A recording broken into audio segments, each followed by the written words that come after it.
Gather back around. We are not done talking about the iPhone XS just yet. In fact, there are a few more things that we can learn from Apple and that we need to think about today before you, your friends, or your family go out buying stuff this holiday season. And we've got the best effing team in mobile tech to well, basically think about it. We're going to talk to. I think that's a pretty called for thing here. Hello and welcome to episode 322 of The Weekly, brought to you by Pocketnow and XDA developers on Wednesday, the 12th of September, 2018, from iPhones to Apple Watches and not iPads or Macs or other things that got the shaft from all the rumors this week. Let's get talking. I'm news editor Jules Wong, substituting for Joshua Vergara today. Howdy to y'all. Joining in today is a veritable team of excellence in mobile tech. Booredatwork, it's the lightning in our coffee breaks. It's Thunder, Enobong, Etteh. I'm going to steal a trope for a second here from NPR and Sam Sanders. What are the three words that you're feeling after this event? Same, expensive, and ripoff. Really? Oh. That is a very sharp take right at the top. Hot flying in, and I feel like we're going to have a fun time talking about this.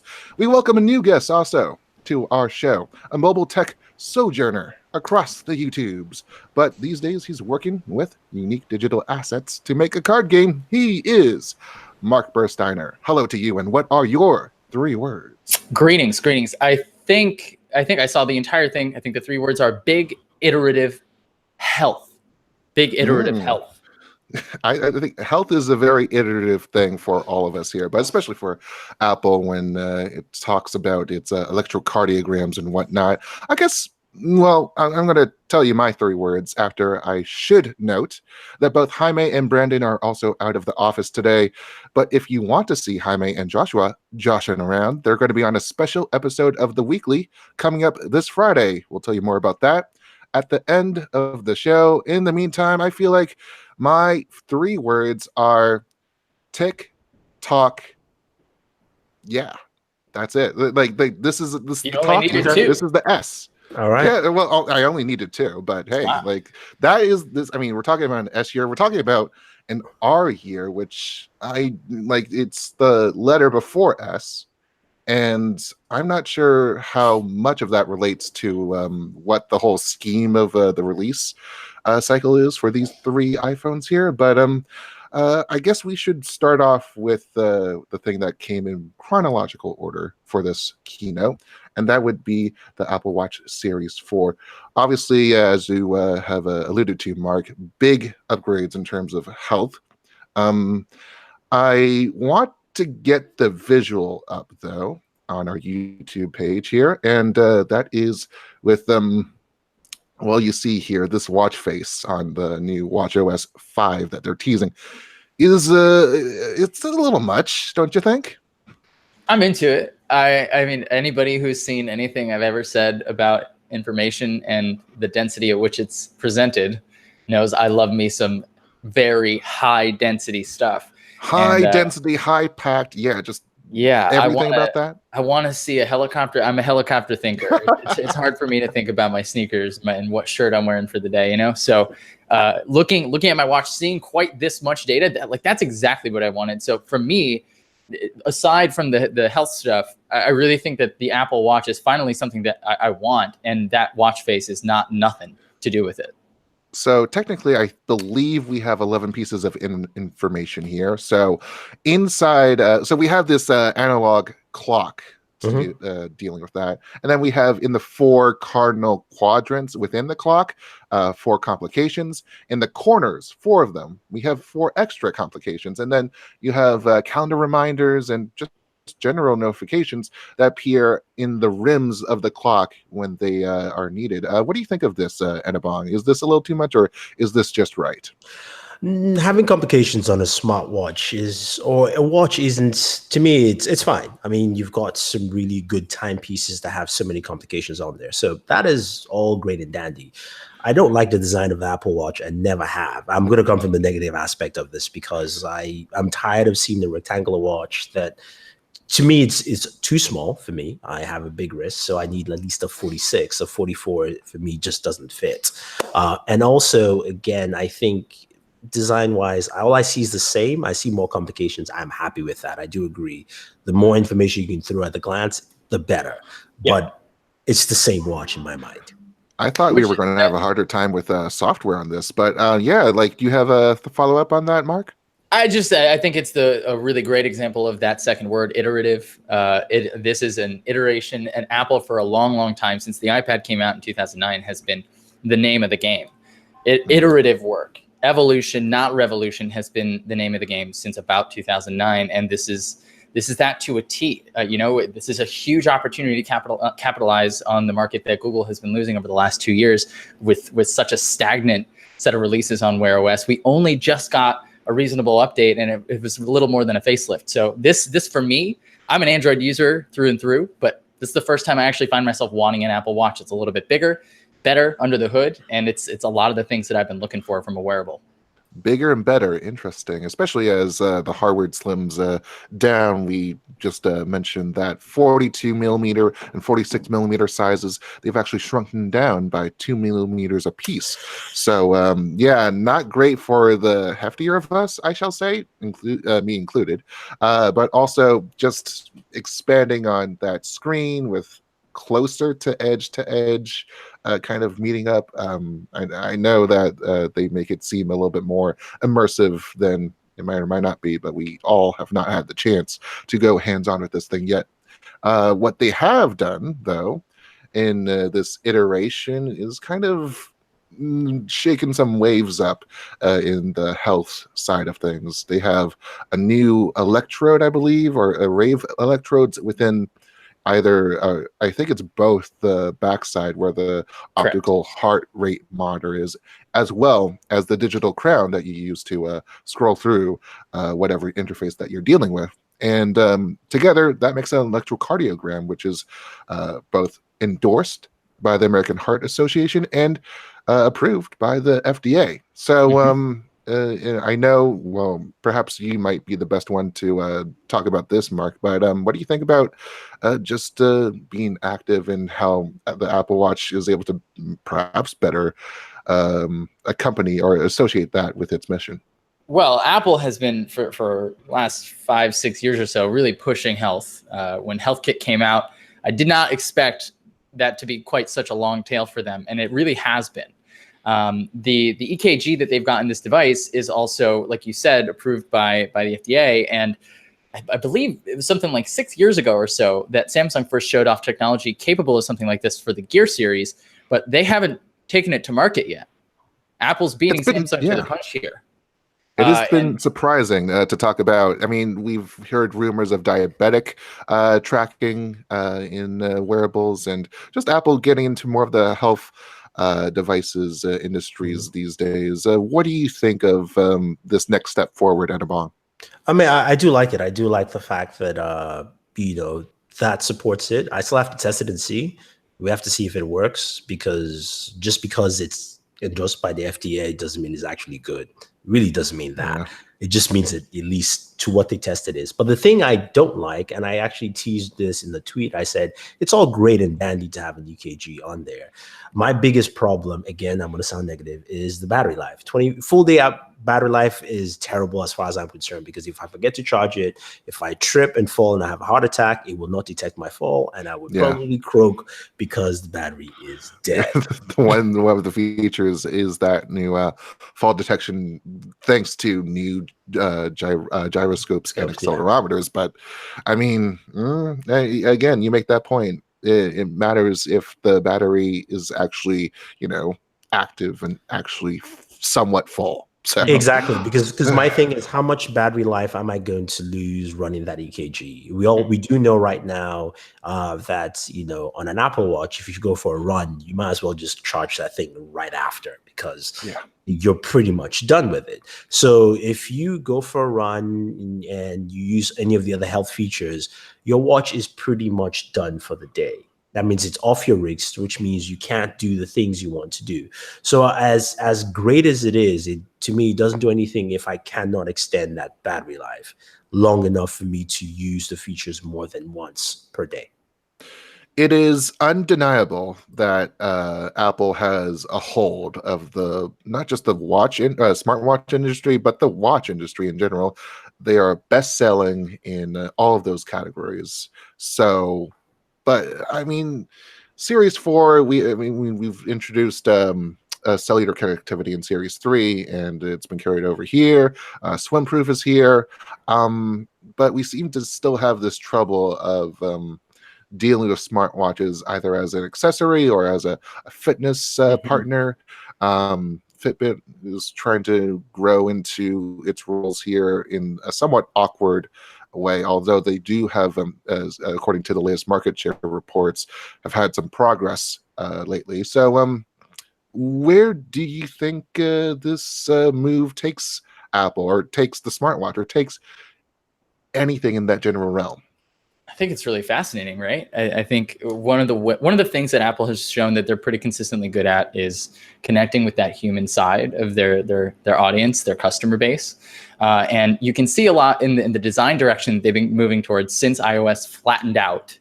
That they're trying to set up, I think, tee up to become the ubiquitous user interface, the thing that might run under the hood of the OSs in her, right? They're building and designing these platforms to seamlessly integrate into your life, and that's why I think health is such a huge portion of this for them.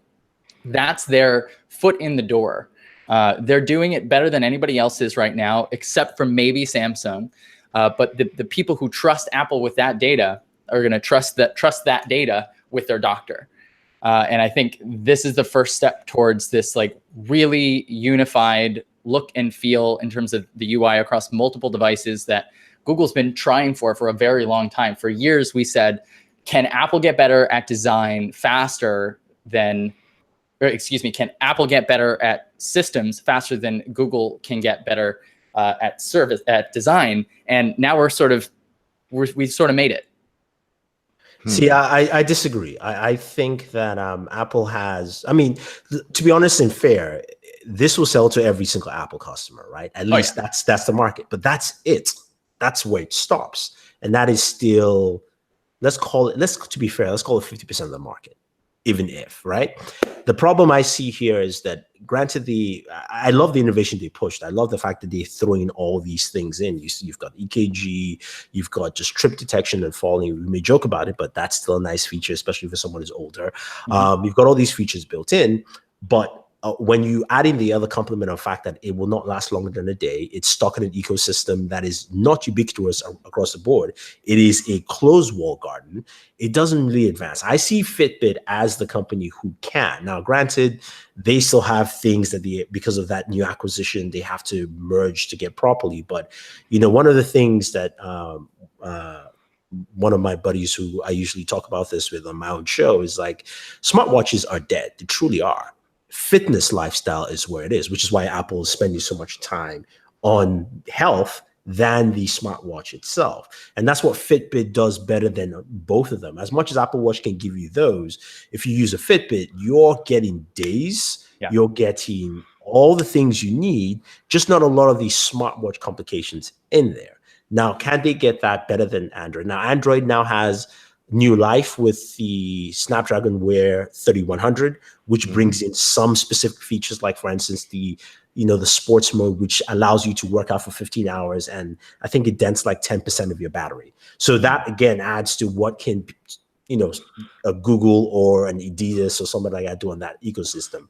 But I think Fitbit is, but I like what at least Apple is pushing the industry to say, you have to show up. You have to actually do something to compete with us here, because they will always own their own walled garden no matter what. Yeah, indeed. As far as I can contribute to the conversation about that electrocardiogram data, they're going to say that customers are able to stream their data to the cloud. I'm not sure whether it's just going to be iCloud or if third-party solutions. Don't do it. But in any case, it's kind of weird to think about that. And it sort of lessens the will over your will over what you can do with that data. So it's kind of interesting to see how that gets handled. And also, if Apple really decides to be stubborn, which I don't think they'll do necessarily, and just limit it to iCloud, that's an ecosystem that you have to get into if you're not part of it already. So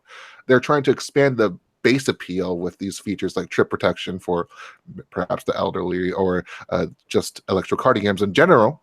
But again, if you're coming from Android, it's going to be a little bit harder, I think, but we'll have to see. Some comments from YouTube going up just now. Alexander Briggs says, pretty sure that the Apple Watch 4 is the only worthwhile product from this event. And many others. Ross Fortin, all smartwatches battery life is a joke. That's why I got a Versa Fitbit. So shout out to them right over there. Keep those I will comments say, coming. Yeah. Galaxy Watch 4 days. I have done 4 days. Galaxy Watch 4 days, huh? 3 times, working out 3 days in those 4 days. Wow. Whew. So that is smoking right there. And that's Samsung's. And I did my stress test too. I did my stress test also as well. Oof. That's the big purchase. Yeah, but yeah, it's Exynos. It's the Exynos, the new specialized Exynos chip. New special. Okay, I see. Well, lots to test, and we're going to have a lot more smartwatch talk on that Friday show because we actually recorded that over in San Francisco at the event. Were you part of that? Because I have not. I was not there, and I have no idea what Joshua had recorded. Oh, no, I wasn't. I had to catch a flight back. Darn. Yeah. Bummer. Unfortunate, but hey, we'll all get to see it on Friday. So stick around for that, and stick around for more talk about the iPhone XS. We have a whole bunch of specs that we're going to dig through. I mean, it's not as if there's too much of a difference between the iPhone 10 or the iPhone X and the iPhone XS. I think that if there's anything that we have in excess of is talk about speed. I mean, we're talking about faster selfie cameras, or faster true depth Face ID authentication with these new fast sensors, faster these cores that are in the Apple A12 Bionic processor, with 18 cores for general computing, graphics, and neural processing. And all these numbers, and it's also the first 7 nanometer commercial product to go out to users. We're talking about wider color gamuts for both the display and the camera. So I think that is something that maybe should be appreciated in terms of anyone who uses Instagram, I would assume. But then again, it goes only as so far as. Does it say if it's Rec 2020 or no? Because I don't believe they mentioned any standards or gamut. Standard gamuts. Which is kind of weird. Yeah, the LG and the Galaxy were Rec 2020 last year, so which is industry standard for HDR, if you want to call it that. So. I was listening out for any DCI P3 or anything like that. Nothing. Yeah. I think this is definitely it's an S year, right? So the main takeaways for me are A, water resistance. That's pretty big. And B, this is the waving goodbye to the old iPhone model. Bye iPhone 8. Bye iPhone 8. Bye traditional. This is just like goodbye to the headphone jack, the iPhone 6s. This is a sad day for me, as you can see a headphone wall behind me. So I'm crying inside. I hear you, man. I think this is a pretty big move. They put out the 10. They said, "Hey, can you handle this notch?" And people said, "Yes, we'd love it. We'll take as many notches as you got." And this is what iPhones look like now. See, I was about to say. Oh, go ahead. No, so I was going to say it's going to be interesting to see how those people who love the notch see the S10 next year, which is rumored to have no notch. Yeah. at all. And granted, Oppo is the first company, but Samsung would be the one to bring the mainstream. And then, I wonder what the kind of ads would be like that for next year from Samsung. Just a thought out there. Interesting. Yeah, especially we're gonna be dealing with fun. most of the same components, except for that optical camera that is really going to just drive everything here.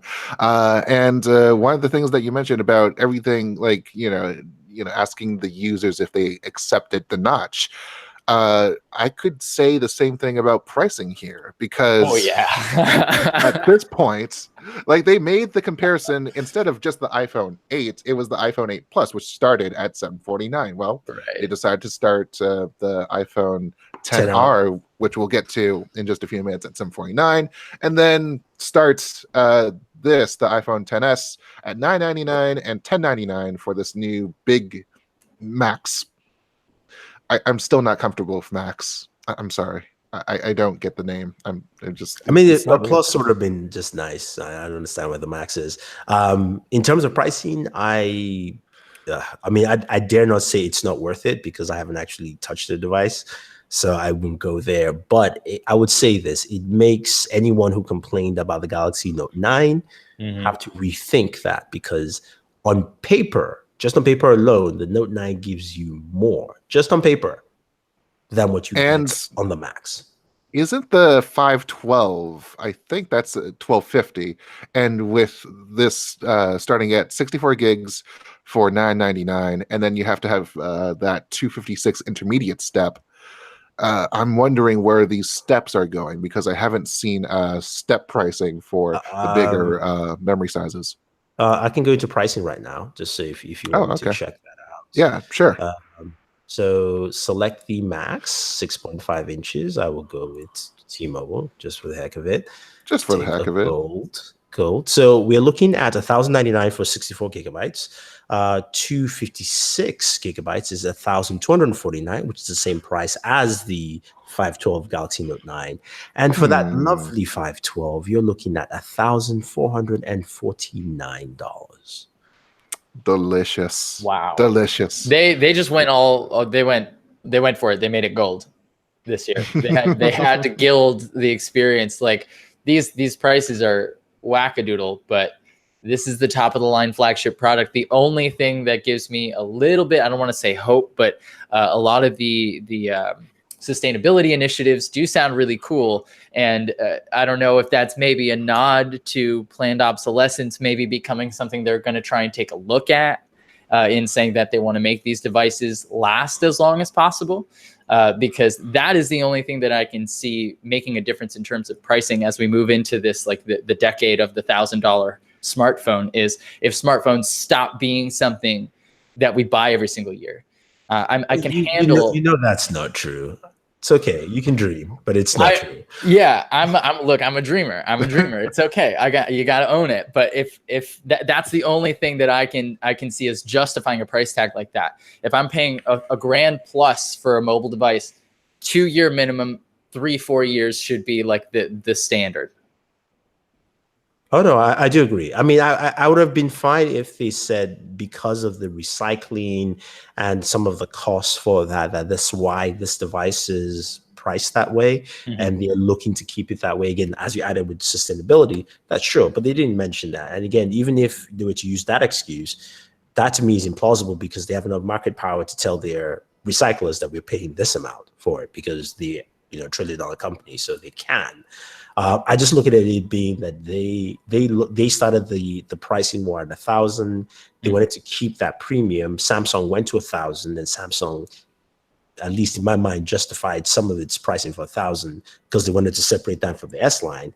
And then now they have to separate that with the Max and say, well, for the Max, you have to do this. Yep. So it's this escalating price wars that keep going up and down that I think it's not necessary, but it's something that has to happen if you're going to be in this market. So it looks like we lost Jules there. Yeah, it looks like we did. It looks like the pricing is just going to keep creeping up, creeping.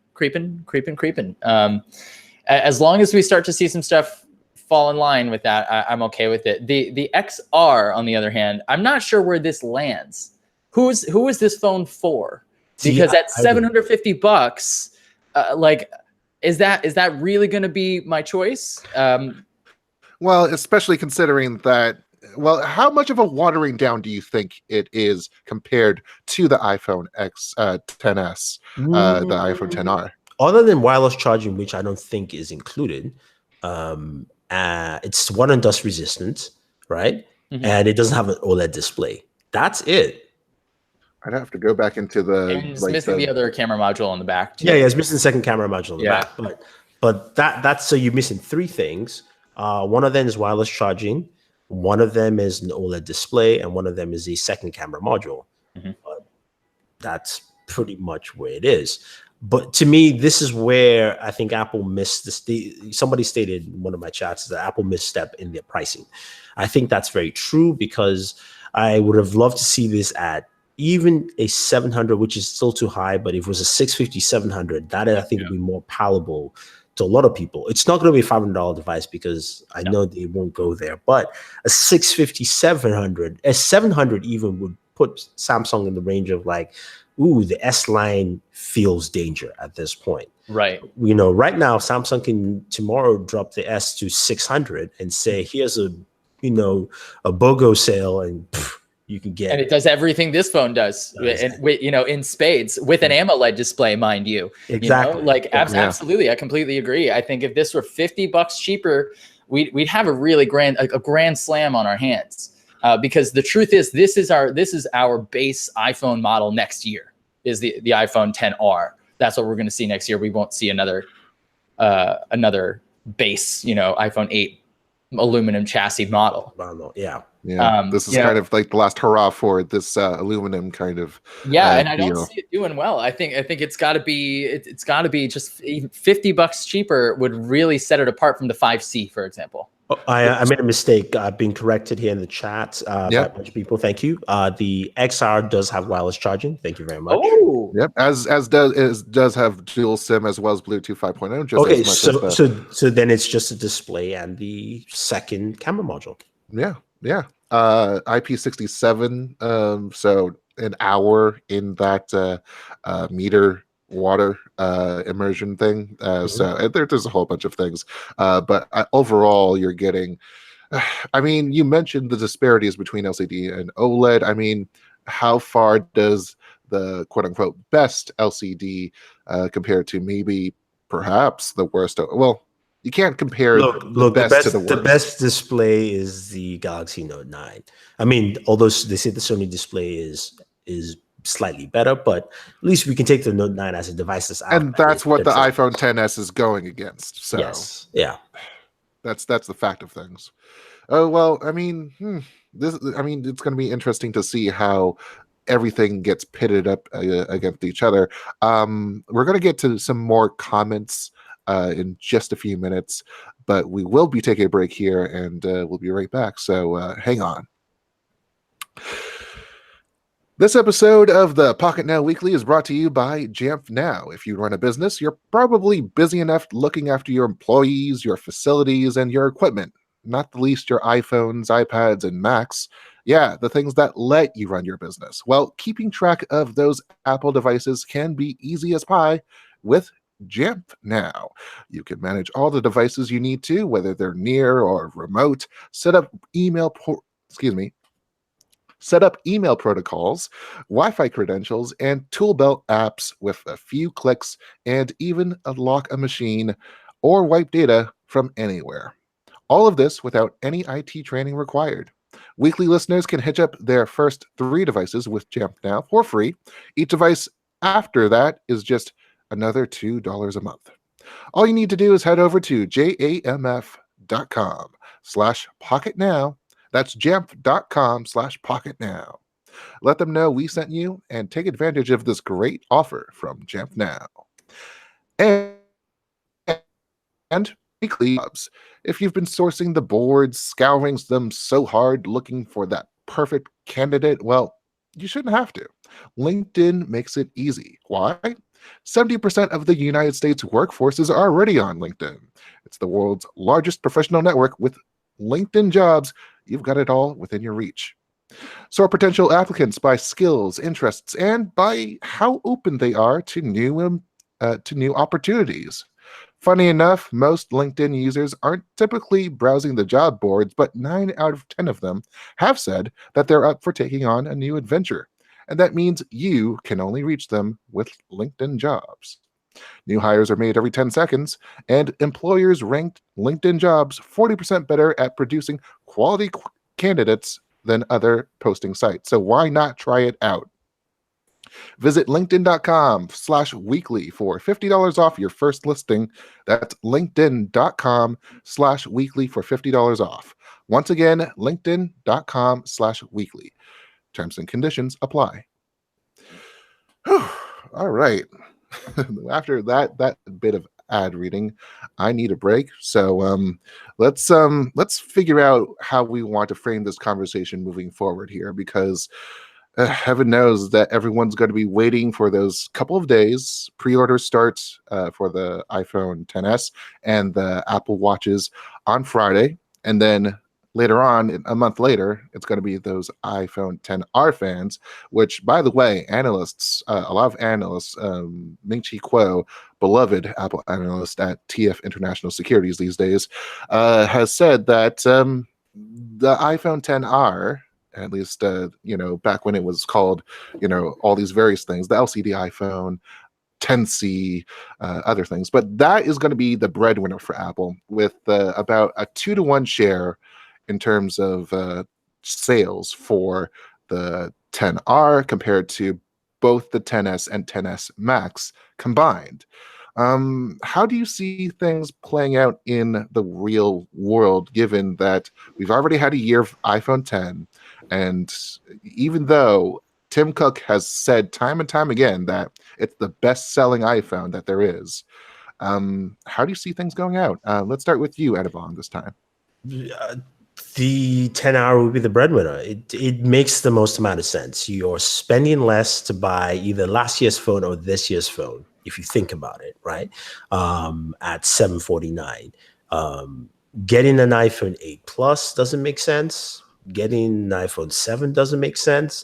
If you're going to get a brand new iPhone, that is the iPhone to get. And since there is no 6S, to me, I believe the 6S is the highest selling iPhone by quantity. They don't tell us quantity. Doesn't matter about profitability, because that's the Indian market, and also that's the iPhone that had the headphone jack. But I think the 10R fits in well because of its price point. Because even when I do my comparison, I most likely will pick the 10R now. I haven't touched both devices, but just mathematically looking at it, they have wireless charging. It's got water resistance. It will have a decent camera, probably not as good as the 10 Max or 10S Max or 10S, but I think it has all the things that most users on the iPhone side will need to actually get through the day. The only thing is, of course, how the battery life compares to either the 10S or the 10S Max. But then again, iPhone battery life has not been a good thing. So we'll just have to wait. A lot of that will have to be tested through editorial processes from many, many sites. So we'll have to see about that. But what do you think? What's the 10,000-foot view, Mark?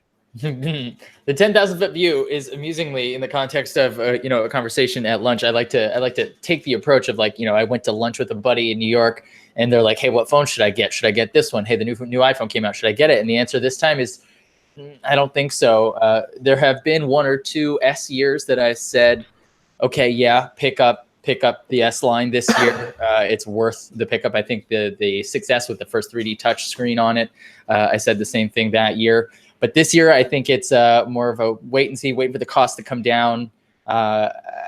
It's an iterative year for Apple, big, iterative, and health. A bigger display, I think, is really, really cool. Edge to edge makes the thing feel a lot smaller in your hand, even though it's about the same size as the 8 Plus. That edge to edge screen really does make a difference. But I don't think we're seeing a lot of any paradigm shift here at all. The only needle I see moving is in the health arena, and that's been a long tail thing for Apple for the past few years. So hold off on it is my takeaway for today. One of the negative paradigm shifts that some people might be clawing at here, Sid in the YouTube comments, what's the need for the iPhone XR? I still prefer a fingerprint scanner over Face ID. And with this latest generation, that's all gone. No fingers allowed, apparently. And with recent analyst Quo has also said that he doesn't see Apple adopting anything from in-display fingerprint sensors or the like anytime soon. So why, and also, is this at all going to, is Apple going to be able to wield its weight on this? Well, I think if I do answer that, it's very simple. Right now, the rumors are pointing that the best in-display fingerprint scanners, which will be coming on the S10, are coming from Apple's hated friend, Qualcomm.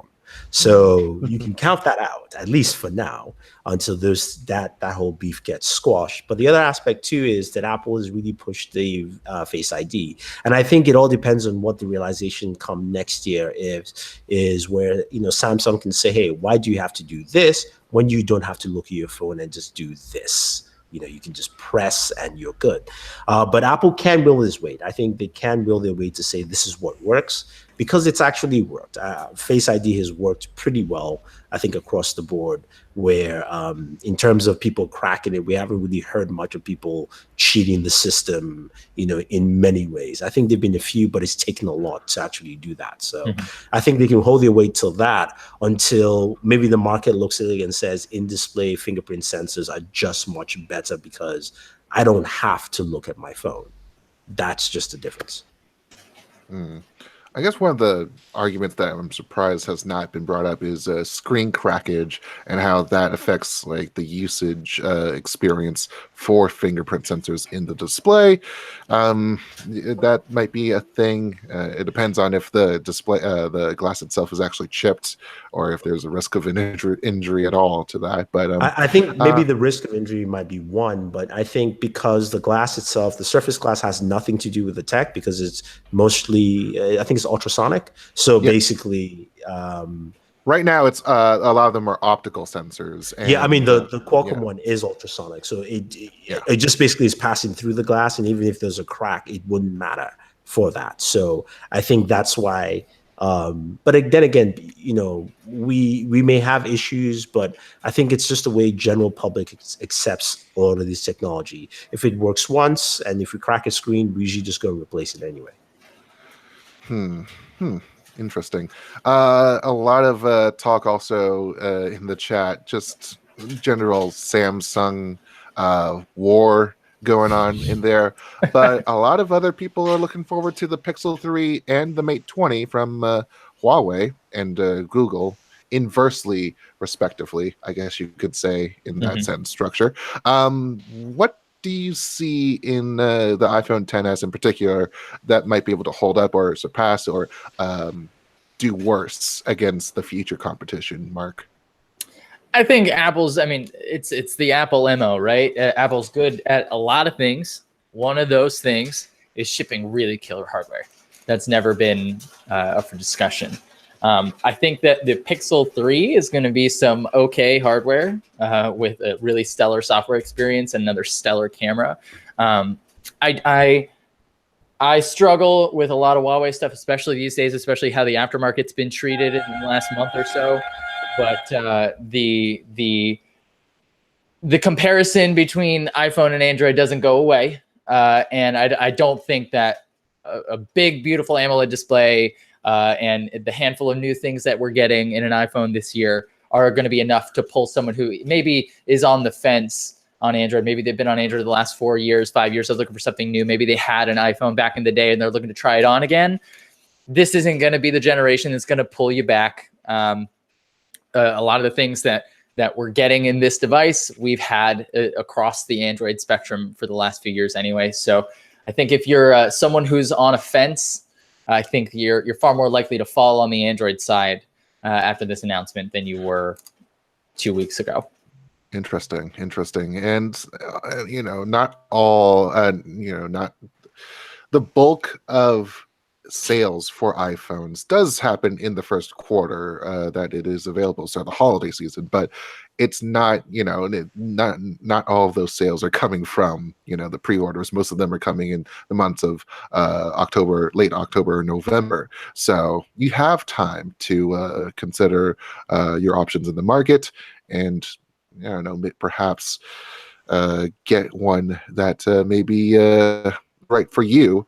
I'm trying to hold out as long as possible because I really want to see what Enobong has in terms of deliveries. He just got a doorbell, so I'm hoping that perhaps he got an iPhone, maybe an iPhone 10s. Oh, that would 10s be Max. exciting. That would be very exciting. Maybe he broke a few embargoes to get there, huh? Oh, geez. Don't we? I mean, we shouldn't say that out loud. We shouldn't blow up his spot. But yeah, I don't see why as an Android user, if I'm really considering a switch, there's anything here that's really pulling me forward. I think one of the things that like really sort of did not sit well with me was a lot of the game showcase and AR showcases, like they've been advertising and showing off the same exact AR features for the last 3 years now. Like we've seen the shared AR experience. Like, okay, cool. Like it was cool the first time, but now we're just watching a bunch of people playing on stage, and it's not really providing any new experiences that we hadn't seen from 3 years ago.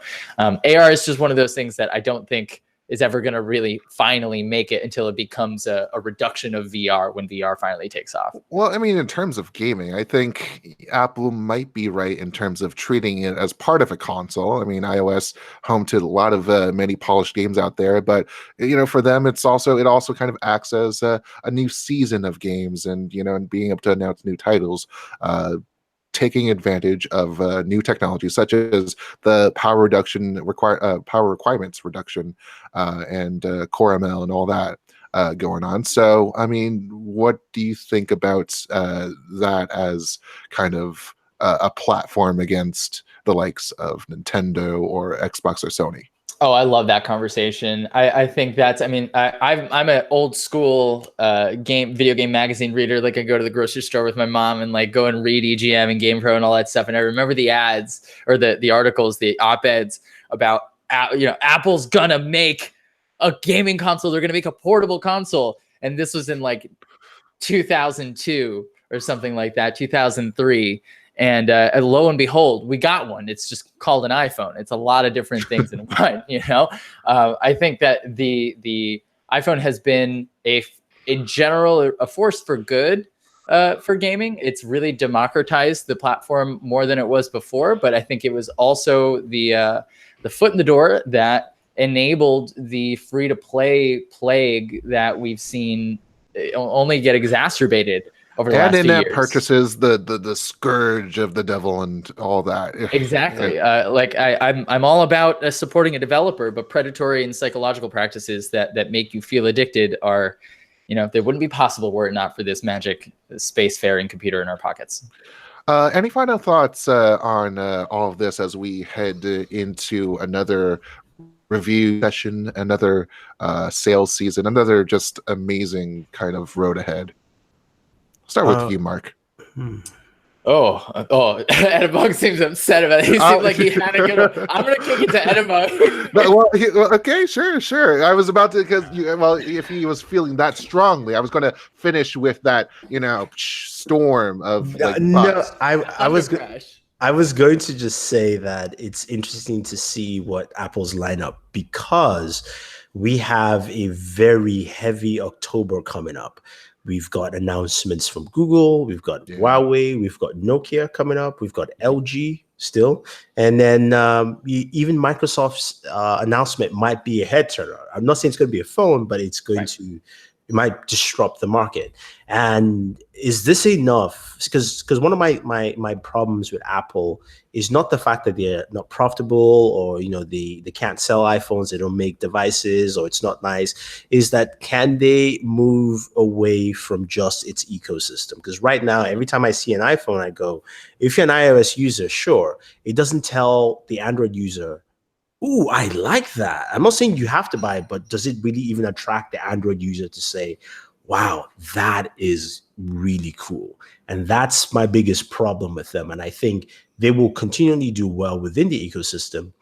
And the last thing I will mention is Apple says no more free dongles with the iPhone for your headphone jack. So just had to put that out there.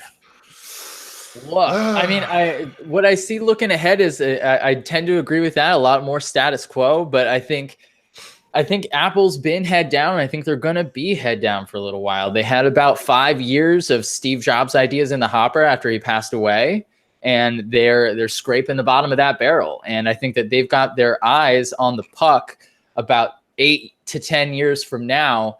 Again, in terms of health, that's one of those big 3 words. They see where the puck is going. I think that they're trying to distill the digital experience down to the single most important thing that a human will need to trust technology with. And I think that a lot of the moves that they're making today seem tone deaf and seem like they're not really reacting to what the market is telling them. I think that's because they have zoomed out so far so as to ensure that they've got a lot more in the hopper from this generation of Apple, so that when there's another succession, another passing of the baton, they've got a really good, solid backlog of stuff to work from.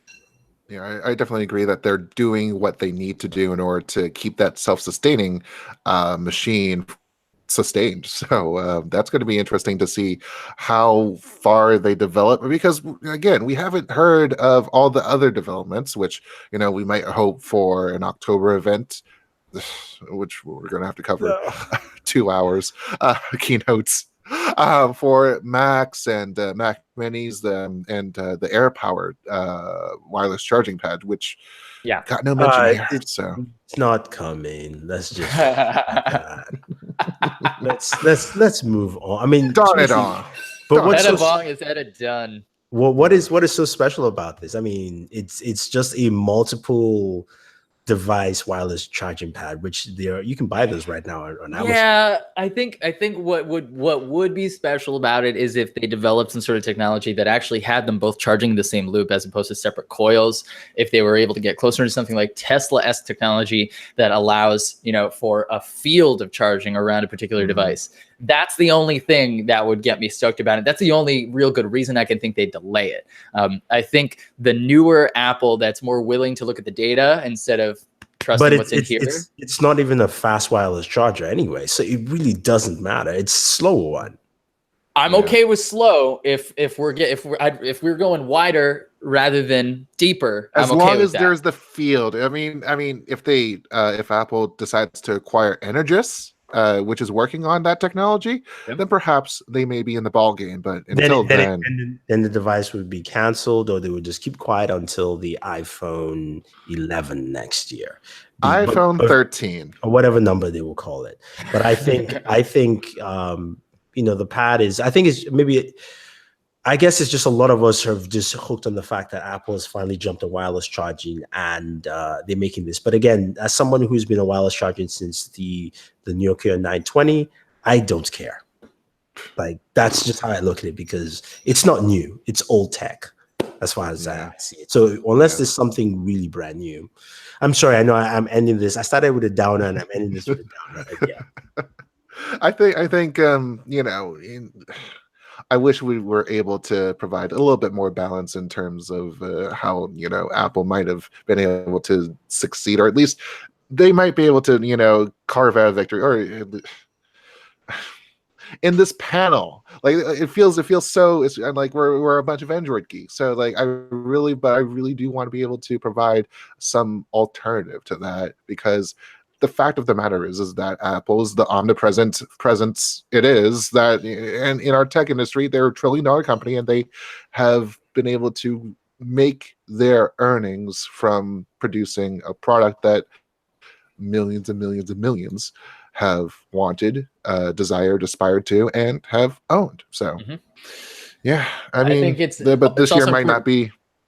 It's also important to note that, especially as we move with the national conversation, global conversation, really about privacy and data rights. I think we'll see a rather large sea change in the next 2 to 3 years in the way that people perceive the way that their data is being used. And Apple is sitting real pretty on that front. Apple might, for the closed garden, call it whatever you will, that's exactly what it is, but they don't sell your data. I would disagree. My iCloud was hacked 2 months ago. So as far as that doesn't mean they sell your data. It just means they have terrible security and security. If your iCloud got hacked or phished, I'm sorry, that's user error. I'm talking about selling data. And when folks talk about putting important things like health data online, that is one of the most important things to our livelihoods. And Apple is one of the few the tech titans that does not sell your data. Oh, no. I agree they don't sell my data. But then again, I don't put any of my important data online. That's just me. I've always done that. Sure. That's fine and dandy. But I am still surprised that iCloud. I got a call from Apple saying, please change your iCloud. And I know like several people who did, who were like, because we've got a breach of some sort. And I was like, again, iCloud is just terrible.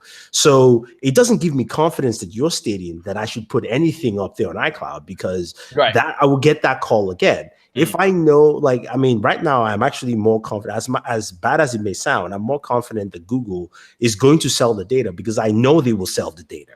I actually know that. I know they will sell. I know Facebook will sell that data, and that's fine, because I've decided that will be sold. But when I know that Apple is not selling it and then they lose it, to me, that's the problem. And they have not addressed iCloud, which is the biggest thing in my mind. With all this health stuff we're talking about, Apple has not sat down and said, this is how we improve security on our devices. I disagree. I think they've talked a lot about how end-to-end encryption works and helped in helping the user educate themselves. And I have two-factor authentication on my stuff, and I'm just saying that it's just terrible. They can talk about it. It just doesnnn't work well. And what really matters in the end is the results that happened. And, every single system on Earth is susceptible to any DDoS attack or anything like that. It's just, the scale or the ability to respond to that is going to be important. If Apple continues if it treats it as, the situation that Enobong has experienced, then maybe that's not a bad sign. That's a bad sign. But again, we're going to have to take a long look at ourselves and at the companies that we deal with in order to figure out what the hell we're doing on Earth here. And on that note, on that very bright, not dystopian note, that's our show for now. I'd like to thank Mark for joining us here. Thank you for just hanging out with us. Thank you for having me. It's always a pleasure. Enobong, you know that you're always welcome here. So thanks again for coming in. I'm glad you guys allowed me to have my negative appeal on the show. Negging is allowed. It is legal, and it is sometimes encouraged. It's encouraged. Yeah.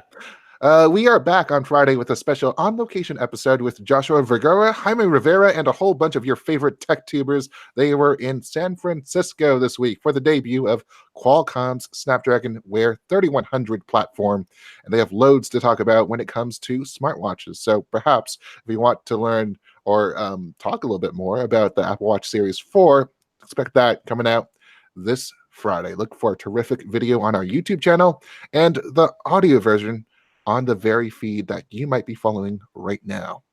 The weekly is just as much a conversation as it is a show, so make sure you make your voices heard either in the comment sections or by emailing us at pocketnow.com. Podcast at pocketnow.com, actually. You can also type the cast on Twitter. Thunder E is at BOOREDATWORK. Mark can be found at Mark B.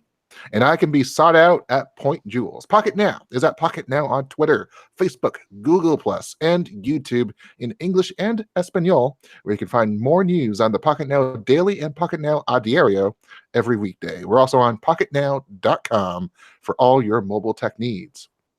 We certainly appreciate your feedback through Google, Apple, Stitcher, Pocket Cast, or wherever you happen to be streaming us, because without you, we wouldn't have been able to make this show for your eyes and ears for 322 weeks straight. With that, we will call it on this edition of the Weekly. Take care, and we'll talk tech again on Friday.